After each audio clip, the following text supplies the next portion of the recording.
तो याद रखिएगा कि वो माँ का चेहरा जरूर देखिएगा। नहीं पढ़े हैं ये ज्यादा खराब नहीं है, लेकिन पढ़ के भूल गए हैं ये ज्यादा खराब हो जाता है। तो जबकि मेंस आपको अपने लिए नहीं निकाल। और याद रखिए जब आप फाइनल सिलेक्शन होकर आएंगे ना, आपके पिताजी की आयु ऐसे ही 10 साल बढ़ जाएगी जब देखेंगे कि उनका बेटा अधिकारी बन गया, उनकी बेटी अधिकारी बन गई।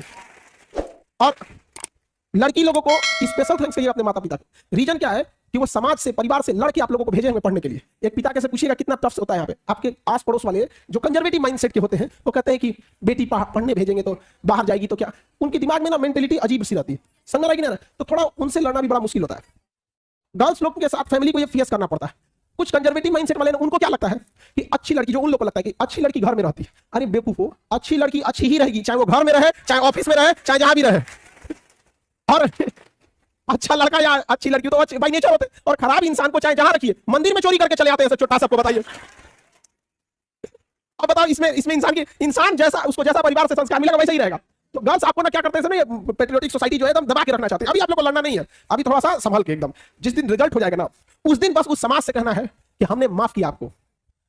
समाज आप लोग को बहुत, और माँ बाप को इस पे बहुत लड़ना पड़ता है। और कुछ देखिए यहाँ पे क्या है ना अभी कि पुरुषों से थोड़ी सी 5-10 गलतियां होती है तो समाज माफ कर देता है, और आप लोगों से एक गलती होगी ना तो मुर्दे भी उठ के खड़े हो जाएंगे ताना देने के लिए। जिंदा को तो बात ही छोड़ दीजिए, यहाँ पर 10 थोड़ी से बात सुनाने लगेंगे। तो ये थोड़ी आप लोग की जिम्मेदारी थोड़ी बढ़ जाती है।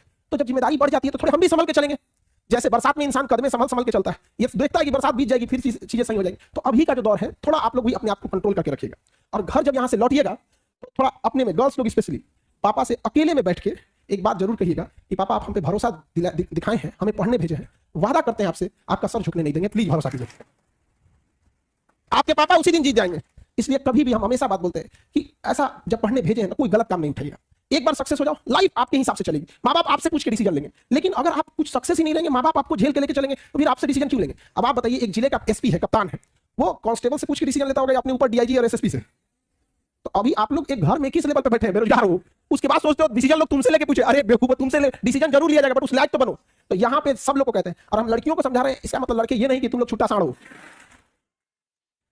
तुम लोग भी सब चीजों से बच बचा के रहना, समझ आगे कि नहीं। क्योंकि ये सब चीजें में होती है ना, इंसान एक बार उलझ गया ना तो इस ये वन वे रास्ता है, यहां से लौटने का कोई रास्ता नहीं है। तो बेटर है क्यों जाके लात खाना है। अच्छा अभी आप लोग इस सब चीजों से अगर बच जाते हैं तो पढ़ाई पे कंसंट्रेट रहिएगा। और अगर ढूंढना ही है तो अपने अपने ट्रेनिंग में ढूंढ लेना ना, अपना सेम कैडर में, सेम कैडर में ढूंढ लेना, समझा गया कि नहीं। उस समय हम भी हेल्प कर देंगे। अरे अभी भी सच बताते हैं, कैडर ढूंढने में हेल्प करना पड़ता है तो कैसे बोलेगा, दोनों हम ही लोग से बोलते हैं, देखिए ना, उसका भी वही कैडर है, हमारा भी वही कैडर है। बात बढ़ाइए ना हम दोनों में बात बढ़ा देते हैं, लेकिन अभी नहीं, अभी ये सब चीजें नहीं। अभी माँ बाप पैसा भेजे हैं, अभी माँ बाप अपना पेट काट के आपको पढ़ा रहे हैं, तो आप हर हाल में आपको जीना है किसके लिए, माँ बाप। ज्यादा दिन हम थोड़ी बोल रहे हैं, आपकी जिंदगी का कितना 2 से 4% टाइम ये लगेगा, आप 1 से 1.5 साल बस यही डिसाइड करेगा कि पूरी जिंदगी, पूरा खानदान आपका कैसा रहेगा और कैसा नहीं रहेगा। और इसी में स्टार्टिंग में ही थोड़ा बहुत अगर आप भटक गए तो फिर कभी सक्सेस नहीं होंगे, फिर अपने आप को कोसने से कोई फायदा नहीं है। रीजन समझिए, आप जैसे कोई नया स्टूडेंट आएगा, उसके अंदर एक एंथुसियाज्म रहेगा, मोटिवेशन रहेगा कि हमें पढ़ना है, लेकिन अगर आप पढ़ लिए, सिलेबस खत्म हो गया है, थोड़ी सी लापरवाही कर दिए, फिर दोबारा उसी में बैठेगा, आपको मन ही नहीं लगेगा, फिर वही पढ़ना पड़ेगा, फिर वही अक्षांश देशांतर, वही राष्ट्रपति महाभियोग, क्या देखे आप, खुद पे महाभियोग लग के बैठा हुआ है नहीं समझे। तो ये याद रखिएगा, आप भले 1 साल लेट से तैयारी करो, लेकिन 1 साल लापरवाही मत करो। अपने आप से आज पूछ लो, अगर मन भटक रहा है इधर उधर, तो हम कहते हैं कि 1 साल तुम देर से ही चालू करो, लेकिन बीच से मत लौटो, क्योंकि आधे रास्ते से लौटने से बेहतर है कि उसी रास्ते पे आगे चल दो, क्योंकि उतनी ही दूरी तय करनी पड़ेगी। लौट के आओगे तो खाली हाथ रहोगे, चल जाओगे तो मंजिल मिलेगी। यहाँ पर इस सब लापरवाही से नहीं रखना। बड़े मुश्किल से माँ बाप पैसे भेजते हैं यहाँ पे। दूसरा कि जब आप पढ़ाई करने बैठते हैं तो यंग एज में माइंड बड़ा डायनेमिक होता है, ये करना है वो करना है, और बहुत सारे बच्चे मेंटल डिलेमा से गुजर रहे होते हैं। देश के 15% यंग एजर्स सिजोफ्रेनिया से ग्रस्त है। सिजोफ्रेनिया होता है ना कि आपस में खुद थिंकिंग करने लगेंगे, आप दिन भर सोचने लगेंगे। और ये क्या है ना, भारत का इंसान, जब तक कोई इंसान पूरी तरह पगला ना जाए, उसको ये नहीं मानता है कि इसको कोई दिमाग की बीमारी है। मतलब जो समझ जाएगा, बाल नोचने लगेगा, तभी उसको समझेगा कि पगला गया। बट ये ज्यादा है। अब जैसे आप यूपीएससी की तैयारी कर रहे हो, गांव में झगड़ा होगा। अब क्या है ना कि यंग एज में माइंडसेट बच्चे 2 दिन डिस्टर्ब रहेंगे, हमको बताया है, रुक बताते हैं, वर्दी लग जाने दो फिर बताते हैं तुमको। वो दिमाग में घूम रहा है। और आपको बताने की जरूरत नहीं है, इसमें हर बेंच पे 1 से 2 ऐसे बच्चे होंगे जिनके साथ ये प्रॉब्लम है, चाहे वो लड़का है या लड़की है। हमसे मत छुपा बाबू, तुम जिस रास्ते पे चल रहे हो उसके ट्रैफिक पुलिस रहे हैं,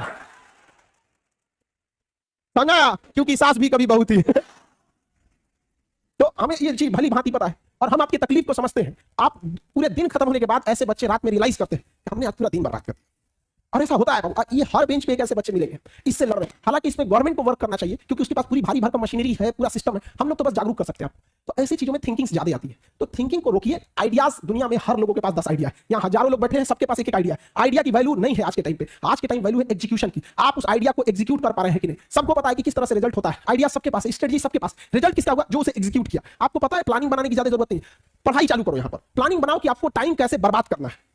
लेकिन तुम लोग टाइम कैसे बनना, टाइमिंग क्या बनाते हो, पढ़ना कैसे है।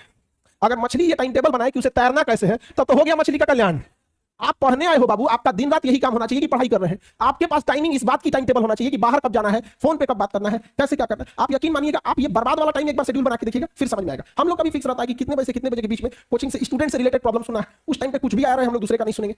फिर स्टूडेंट को छोड़ के ऑर्गेनाइजेशन लेवल पे कौन सा प्रॉब्लम सुनना है, उसकी अलग टाइम स्लॉट है। तो आप ये चीजों को जरूर कीजिएगा। बाकी खाली टाइम जब भी मिले तो पढ़ने पे यूटिलाइज कीजिएगा। बाकी टीचर लोग आपको पूरे बेहतर से समझाते हैं, लेकिन यंग एज में हम लोग जब पढ़ते थे ना तो एक गलती बहुत करते थे। कोई टीचर आते थे लोग ना, तो 3-4 को मिलके इंग्लिश का क्लास था, आपको याद है एनडीए में ना इंग्लिश में पूछता है तो कॉमन एरर पूछता है। आप लोग एनडीए अगर आपने कोई दिया होगा सीरियस, तो उसमें एक कॉमन एरर आता है। एक इतना बड़ा सेंटेंस रहता है, उसको 4 टुकड़ा में बांट देता है, ए पार्ट बी पार्ट सी ऐसे करके डी। और कहता है किस पार्ट में गलती है। तो एक इंग्लिश के टीचर आए थे, उनको हम लोग ना 4 लाइन का सेंटेंस दिए थे, 4 लाइन का, और उसमें पार्ट बाई पार्ट बना के, और कहीं एरर था ही नहीं उसमें, और उनको दे दिए थे। और परेशान परेशान परेशान। ये बताओ ये सब चीजें करके क्या मिला हम लोग को। देखिए एक स्टूडेंट और टीचर में फर्क क्या होता है। आपको ये पता है कि आपको बस पढ़ना पता है, ये नहीं पता है कि क्या नहीं पढ़ना है। टीचर को यही पता होता है कि क्या नहीं पढ़ना है।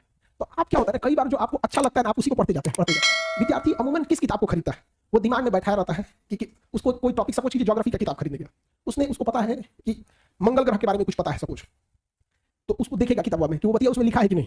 अगर वही बतिया उसमें लिख दिया, किताब बहुत बढ़िया है। अब 2-4 को नया नया बात लिख दिया, किताब बहुत बढ़िया है। आप ऐसे कैसे करते हैं। अच्छे इंसान और अच्छी किताबें जल्दी समझ में नहीं आता है, वक्त लगाना